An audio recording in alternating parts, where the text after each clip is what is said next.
on puisse les pénaliser d'une forte amende, voire même d'une peine de prison de 6 mois, nous paraît là aussi excessif.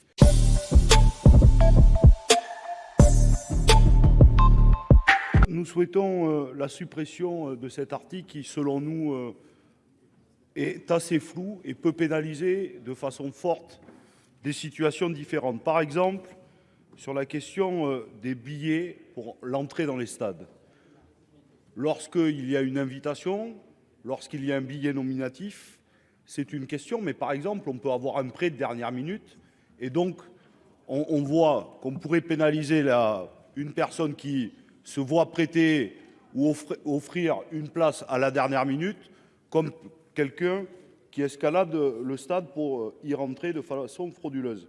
La deuxième chose, c'est sur la question de l'envahissement des terrains.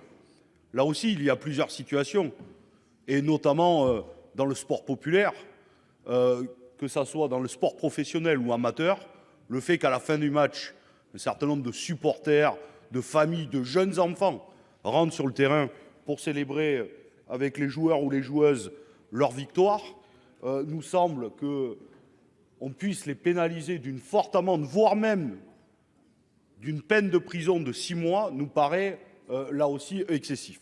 Et donc, nous pensons que nous mélangeons tout. Évidemment, il y aura besoin lors de la Coupe du Monde et lors des Jeux Olympiques et Paralympiques de protéger l'ensemble des athlètes, mais pas de pénaliser fortement les supporters et les supportrices qui seraient amenés à fêter la victoire de tel ou tel athlète. Donc, nous pensons que nous allons trop loin. Il y a déjà des sanctions qui sont prévues, qui sont déjà assez lourdes, et donc nous ne proposons pas de rajouter un arsenal législatif supplémentaire sur ces questions. Je vous remercie.